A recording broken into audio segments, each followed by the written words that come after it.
let's take a closer look at mosaics. This particular art form is actually very interesting. It doesn't have that old of a history, and it wasn't actually continued all that long for several reasons. There are a lot of mosaics in the East. I hope we get to take a look at this area eventually, probably on the Silk Road series, once I get that back up again. But mosaics are one of my personal favorite types of art. They're very beautiful, they are very intricate, and they're one of the very first detail-oriented art masterpieces that we began to see. A lot of two-dimensional representations up to the point of mosaics were very lackluster. They weren't all that realistic. They were more about conveying a sense of culture, a sense of community, like the Greek art on the ceramics from the Greek Dark Age. These pieces were much more about communicating ideas and concepts that were well known and that were very easy to grasp. And it was more just that when you saw specific kinds of ceramics and painting in specific areas, you knew where you were, you knew what culture you were a part of. They were much more for signaling belongingness than they were actual individual representations of a striving in artistic fashion. So mosaics took the place of, you could sort of say they took the place of sculpture. This happened for several reasons. One of the first being that sculpture was seen as the artistic striving of the old pagan ways. It was a concept and an art that had been refined under a different ideology, so they wanted to go in sort of the opposite direction. The concept of a sculpture was that when you were standing next to it, it should feel like a real person. It should draw the same emotions out of you, or as close to the same as possible as seeing the actual subject there. This is the concept of mimesis. We went over that a little bit more in the episode on Greek art. Go ahead and check that out if you haven't gotten the chance to yet. But these mosaics were sort of the complete opposite of that. Rather than being an image of a person trying to make you feel like you were there with them, it was an image of an idea that you could never be there with. The emergence of mosaics was the triumph of the Greek concept of abstract thought over physical reality in juxtaposition, in conflict, I guess is a better word to use there, against the Roman way of much more technical, down-to-earth. It needs to be tied to material reality. So as the Greeks began to unhinge themselves from the old Roman ways into the new Byzantine Roman ways, these mosaics really helped to flourish and to provide a new sense of identity while continuing on the old path of the Romans, who really had a lot of good ideas that needed to be kept anyways.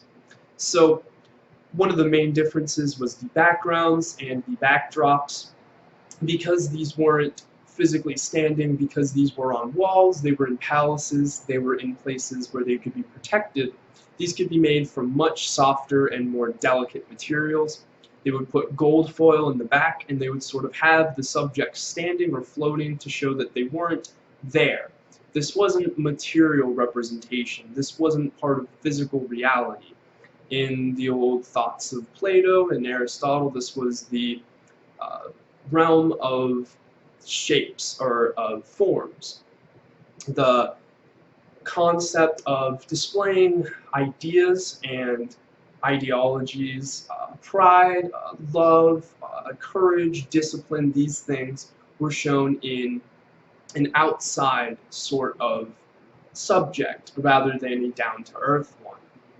They were also very interesting because you couldn't have a huge stone slab, as I've talked about, dragged all the way over to Constantinople, but one thing there was everywhere was rubble. Bits of rock, bits of stone, bits of marble from destroyed towns, destroyed villages, all of the death and the destruction that was raining all around.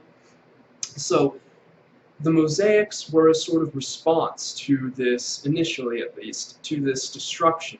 You could take the destroyed buildings, you could take the destroyed old pieces of art, reassemble them in little tiny pieces very meticulously into brand new, beautiful works of art. You could also use a lot of materials that hadn't been able to be used for much before. Gemstones, marble, um, lapis lazuli, lots of really fine objects that would have been used for seals, for crowns, for royal jewelry, could be worked into these pieces, giving them a further sense of surrealness, of not actually being there, of representing something that wasn't real. This was a strict divergence from the old form of art. Then the new Byzantine mosaics would carry the artistic tradition ever forward on its striving for infinity. So let's take a look specifically at the Byzantines and their struggle for art. This was a very difficult time, as I've mentioned multiple times before. The empire was constantly on the state of collapse, and lots of resources needed to be funneled into the military, into infrastructure, just to keep society going. Generally, in societies like this, you don't see a lot of art coming forward, you don't see a lot of flourishing of ideas and innovation that aren't directly tied to living and the continuing of a person on a farm or in some other rural setting that dominated this time period. The Byzantines, on the other hand, were very different from just about anything. They ruled the Middle Age world, and their art was supreme among their peers. Most societies throughout all of time up to today regulated art. In the ancient Egyptian world, art was very closely regulated to make sure that the stories that were being told to people conformed with what the priests and the rulers of that society wanted them to know. Plato and Aristotle saw art as disciplines and things to be exploited, but they only thought that good art was art that they could personally vouch for or that stood to gain people like them and people with the same sort of viewpoints as them. The Romans saw art as a way of conveying emotion and as a way of exploring human nature and the human condition of suffering in existence for a very limited amount of time. All of these concepts of art sort of expanded on each other and began to grow outward. But the Byzantines had a huge problem because their new religion, Christianity, had some strict conventions on art and what they called graven images, depictions of things in heaven and on earth below, weren't necessarily supposed to be shown. This wasn't a problem in the West because of their long artistic tradition and because they never really came into contact with iconoclastic societies and peoples, but the Byzantines were close to the rise of Islam, and Islam took the opposite path of the Western Christianity on the topic of art. They decided that only images of nature, like plants and things like that, and they took really into calligraphy with their language, were allowed to be dedicated forms of art. They didn't like the idea of images. It is against their beliefs to this day to depict any form of Muhammad or of the original leaders. And these concepts were in stark contrast to the West, and Byzantium was caught in the middle. There was a couple of times in the 7th and 8th and a little bit in the 9th centuries AD, from about 600 to about 800 AD, where the Byzantines were in dire straits. Their empire was crumbling, and the military might of the Muslims, who were going around conquering, raiding, raping, pillaging, all those sorts of things, without anyone being able to stand up to them, made it seem like they were doing something right. There was also the blues and the greens, which I talked about in a previous video, the old power and the new power, the Greeks and the people who were slowly being worked in the Levant and in North Africa, that stood in opposition to one another. And the people in the East versus the people in the Greek heartlands had different concepts. Mostly in the Balkans and in Greece, they wanted art, they wanted the continuance of it. They were further away from the Muslim invasions, and they saw less of a need to blend with that culture. The people in the Levant and in North Africa were a bit more nuanced in their approach towards their religion, and they saw the direct rise and conquests of the early Muslims and thought that they must have been doing something right. So at a couple times in Byzantine history, iconoclasts, people who would destroy images which were used in worship, came about and destroyed icons and images and paintings and all sorts of things, believing that this was actually against their religious conviction. This would be overturned again and would lead to the Macedonian Renaissance, led by Basil. We'll talk a little bit about him, not in this episode, but hopefully eventually I'll be able to start doing some biopics on the Byzantine kings, really interesting people. But Basil led an artistic renaissance, and after his triumph in the 9th century AD, the concept of art being a good thing was finally laid to rest. But in the early days of the empire, there was a huge struggle. Their art wasn't so much to convey messages and to convey stories as before, but they were images that showed something that wasn't physical to remind you of the ideology and the concepts that the Christians adhered to, which were themselves non-physical. This focusing into a concept of non-reality became a point of conflict for the green and the blue, the old power and the new power in Byzantine society. So to wrap up, I want to look at a couple of specific works of art in the ancient Byzantine world. We're going to look at the Hagia Sophia, the Church of Holy Wisdom. This was a beautiful construction for its time for actually about 1,000 years. This was one of the main hallmarks of the Byzantines' attempt to go above and beyond the old Roman ways and show that their new Christian society was more advanced than their previous pagan society. This was a big concept in the improvement and the innovation over their predecessors that was driven by their switch in ideology and was a driving factor in a lot of the different societal upheavals and concepts that would come to the forefront in Byzantine society. So this Hagia Sophia, the dome to surpass Rome, was the greatest house of worship or actual building constructed between 500 AD and about 1500 AD when the church in Seville, Spain was established. It is a massive building, it has an enormous dome, and it used to be adorned with beautiful mosaics covering the insides of the walls with all sorts of stories. They had gold and rare metals and gems and items adorning the entire surface. The construction of a dome is actually an arch. You take an arch, and then you put another one across it, and then you put another one at 90 degrees to that, and again, and as you get all of your arches spun, you eventually get a dome in the center, which you can raise using concrete. So the Roman arch, which was used for aqueducts and for the Colosseum and lots of other construction in ancient Rome, was a staple of construction in the Byzantine periods as well.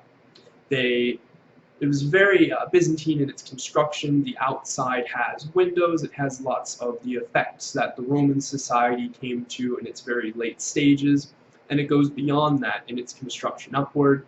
There was actually various times where pillars inside were removed, not because they didn't like the aesthetic, but because the pillars were originally there to support the structure, and as the dome became more and more perfected, less and less support was needed.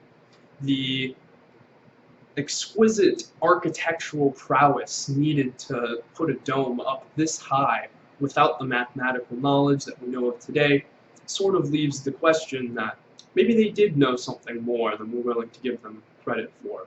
The biggest reason why this is so surprising, however, is that it took massive resources, trade networks, connections, workers, all of these ideas that the old Romans had because they had conquered much of the world that they could see weren't available to the Byzantines. So shrewd diplomacy, negotiation, in addition to expert architecture and workmanship were needed to raise this building. Justinian was the overseer of this project, among many other churches as well, the Holy Church of the Sepulchre, and a few others that we'll talk about eventually.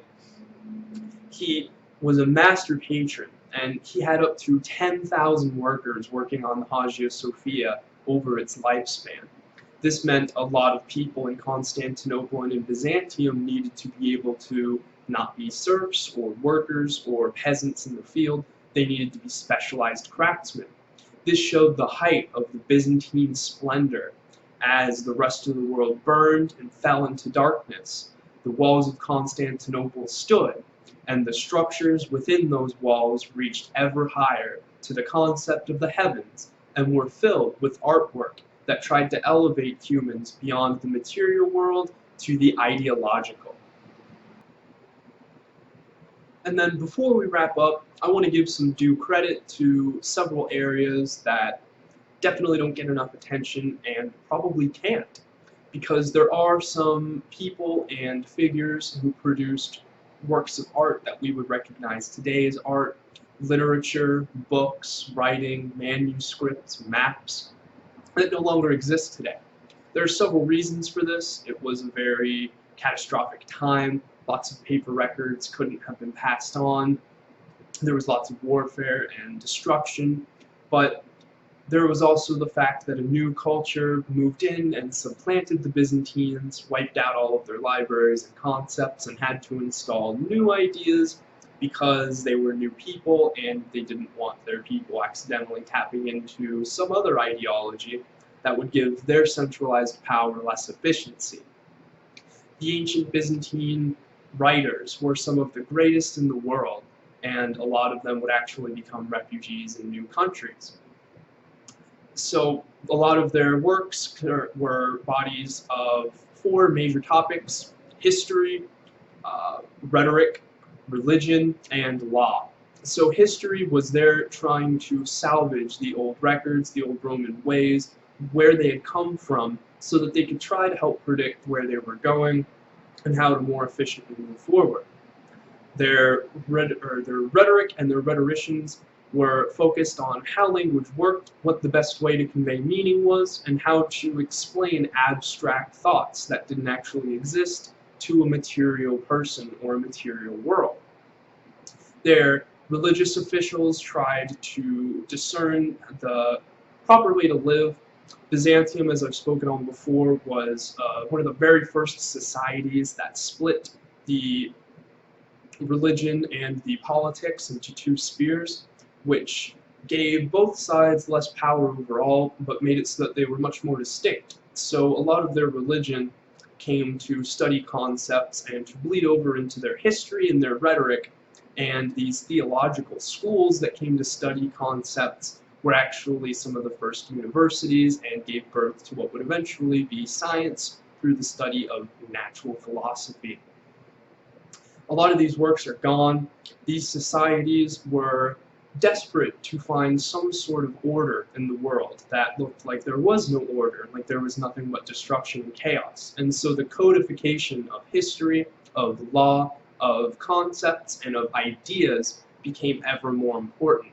Unfortunately, most of these are extant and we can't read them for ourselves, but we can take a look at these societies and how they function to see how they would have interacted with those societies. The Byzantines were also very artful in their trade and in their war. There wasn't a lot of trade to go on, and there wasn't a lot of wealth going around, but the Byzantines still managed to spread their influence from the far-flung corners of Europe across the Asian continent. They had contacts and establishments from China to India, all over the Middle East and Africa. They were a very trade and international thinking society because they needed a lot of resources that came from outside of their own borders. Their war was also very innovative. They went from the Roman legions to new setups, and just about every 100 years or so, their military had to be totally reformed. When the Huns first rode up, rather than hiding behind their walls and being afraid, they invited them in. They studied how the Huns fought, how their horses worked, how their bows worked, and they made their new bucalarii, which were Greek versions of these Hunnic riders, which dominated the battle landscape and gave rise to the cataphractoi, which were the model for the knights that the West would use for several hundred years to come. These innovations aren't exactly what we would consider art today, but they are worth mentioning, and they are showing that this society had an artistic spark that went all through their different branches and their different levels. Thank you very much for watching. I hope that you enjoyed. If you did enjoy, please subscribe to the channel and make sure to tell your friends. The more viewers and the more that we get along, the more incentive I'll feel to put up more videos and do a little bit better. I know I haven't had a video up in a while. I'm sorry, with the holidays, and then I got really sick. It was hard for me to keep to the schedule. We should be back on the schedule from now on. If you like this video, let me know, leave a like on it. I have 2 more videos that we're going to do focused on art like this, and then we're going to go back through the cycle. I'm still trying to decide if I'm just going to go back and do another diplomatic/political history of different areas and different topics, or if we're going to go through military history. Maybe I'll make it 3-layered instead of 2-layered. If you have any ideas or anything that you want discussed, let me know below. Feel free to leave a comment on whatever you like. But now, as I said, we're going to be back on schedule. I should have regular shows out on Tuesdays, just as before. So, until next time, remember, Ave Imperator.